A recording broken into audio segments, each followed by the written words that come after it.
گرم اور تپتے ہوئے میدان میں امام حسین علیہ السلام شجاعت اور بہادری سے جنگ کر رہے تھے۔ ذوالفقار کی تلوار کی تیز دھار ایسی تھی جیسے آسمان سے بجلی گر رہی ہو، اور تیر اندازوں کی طرف سے تیروں کی بارش ہو رہی تھی۔ امام حسین علیہ السلام کا سارا بدن زخمی تھا، لیکن پھر بھی آپ علیہ السلام دشمن پر حملہ کرتے جا رہے تھے، اور دشمنوں کی تعداد تقریباً 30,000 تھی۔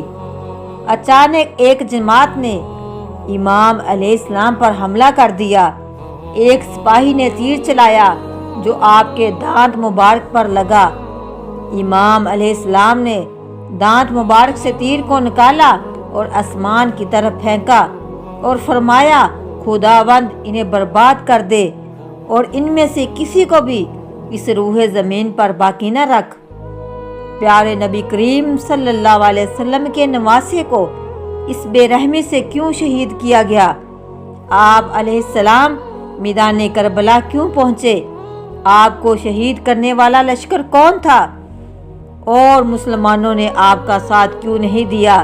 ان حقائق کو اس ویڈیو میں مکمل جانیں گے، لہٰذا گزارش ہے کہ ویڈیو کو آخر تک ضرور دیکھیے۔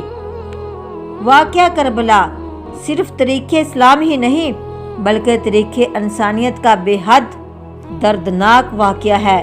یہ دنیا کا واحد ایسا واقعہ ہے جس سے عالم کی تمام چیزیں متاثر ہوئی ہے۔ آسمان متاثر ہوا، زمین متاثر ہوئی، سورج اور چاند متاثر ہوئے۔ یہ وہ بے حد دردناک واقعہ تھا جس نے سب کو خون کے عنصر لا دیا، جس کا پس منظر آپ صلی اللہ علیہ وسلم اور آپ کی اولاد کی دشمنی تھی۔ نبی کریم صلی اللہ علیہ وسلم کے وفات ہوئے 50 سال گزر چکے تھے۔ حضرت امام حسین علیہ السلام اور آپ صلی اللہ علیہ وسلم کے نواسے نماز مغرب کے لیے مصلی پر تشریف فرما تھے۔ مسجد میں حکومت کا ایک خادم جوتوں سمیت اندر داخل ہوا اور ایک خط کو امام حسین علیہ السلام کی طرف پھینکتا ہے۔ آپ علیہ السلام نے خط اٹھایا، پڑھا اور فرمایا، اِنَّ لِلَّهِ وَإِنَّا إِلَيْهِ رَاجِعُونَ۔ عبداللہ نے پوچھا، اس خط میں کیا لکھا تھا؟ فرمایا، شام کا حکمران معاویہ ابن سفیان نہیں رہا، گورنر نے ہمیں بلایا ہے۔ آپ علیہ السلام حاکم مدینہ ولید کے پاس پہنچے۔ ولید نے کہا، یزید بن معاویہ حکمران بن گیا ہے اور اسی کی بیعت کیجیے۔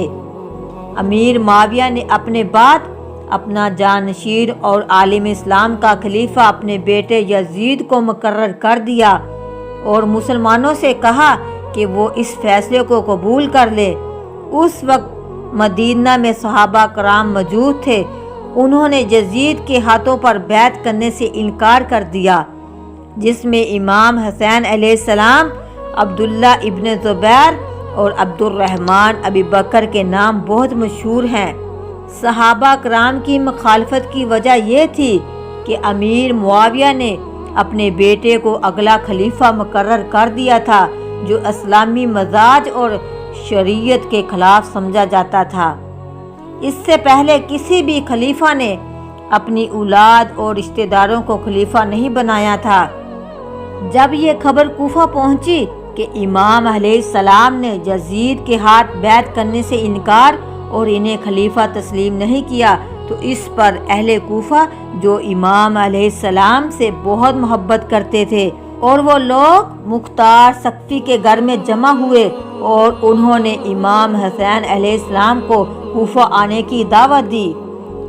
انہوں نے امام حسین علیہ السلام کو خط لکھا، آپ کوفہ تشریف لائیں، ہم آپ کے ہاتھ پر بیعت کریں گے اور آپ ہی کو خلیفہ تسلیم کریں گے۔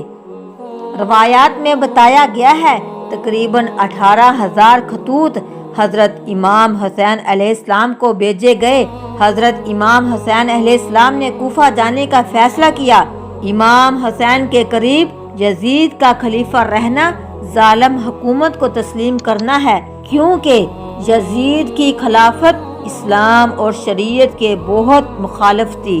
یزید شراب، تفریح اور شرعی لحاظ سے روکے ہوئے کاموں کا عادی تھا اور لوگوں کا بھی ماننا تھا کہ اس میں خلیفہ بننے کی صلاحیت نہیں ہے، لیکن یزید ہر حال میں حضرت امام حسین علیہ السلام سے بیعت لینا چاہتا تھا، کیونکہ امام حسین علیہ السلام نواسہ رسول تھے اور تب ہی اسلام میں خلافت کی اہمیت تسلیم کی جاتی، جبکہ امام حسین علیہ السلام اسے خلافت کے لیے نااہل سمجھتے تھے۔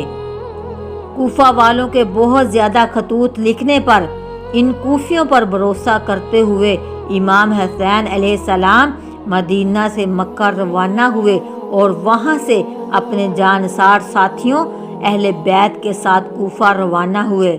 جب یزید کو امام حسین علیہ السلام کی خبر ملی تو اس نے عبید اللہ ابن زیاد، جو ایک ظالم انسان تھا، اسے کوفہ کا گورنر منتخب کر دیا اور اسے حکم دیا کہ امام حسین علیہ السلام ابن علی کوفہ پہنچنے کی کوشش کریں تو انہیں راستے ہی سے روک دیا جائے۔ ابن زیاد نے ایک لشکر کو امام حسین علیہ السلام کے قافلے کی طرف روانہ کیا۔ انہوں نے امام حسین علیہ السلام کو راستے ہی سے روک لیا۔ 3 محرم کو عمر بن سعد 4000 فوج لے کر کربلا پہنچا۔ یزید اپنے منتخب کردہ گورنر کے ذریعے اپنی بیعت کروانے کے لیے امام حسین علیہ السلام پر زور ڈالنے لگا۔ امام حسین علیہ السلام نے یزید کی شرائط اور بیعت کو نہ مانا تو ظالموں نے نہر فرات پر فوج کا سخت پہرا لگا دیا۔ 7 محرم کے بعد امام حسین علیہ السلام اور آپ کے جانثاروں اہل بیت کو پیاسا رہنے پر مجبور کر دیا گیا، کیونکہ فرات پر ظالموں کی فوج تھی، انہیں وہاں سے پانی پینے کی اجازت نہ تھی۔ 3 دن گزرنے کے بعد جب امام حسین علیہ السلام کے گھر والوں کے بچوں کو پیاس بے حد لگنے لگی تو امام حسین علیہ السلام نے یزید کی فوج سے پینے کے لیے پانی طلب کیا۔ انہیں پانی دینے سے انکار کر دیا۔ انہوں نے سوچا ہماری زبردستی اور پانی کے بند کرنے کی وجہ سے امام حسین علیہ السلام مجبور ہو کر ہماری بات مان لیں گے اور یزید کے ہاتھ پر بیعت کر لیں گے۔ جب 3 دن بعد بھی امام حسین علیہ السلام حق سچ پر ڈٹے رہے اور یزید کی بات نہ مانی تو یزید کے حکم سے اس کی فوج نے امام حسین علیہ السلام کے خیموں پر حملہ کرنا شروع کر دیا۔ امام حسین علیہ السلام نے یزید سے 1 رات کی مہلت مانگی۔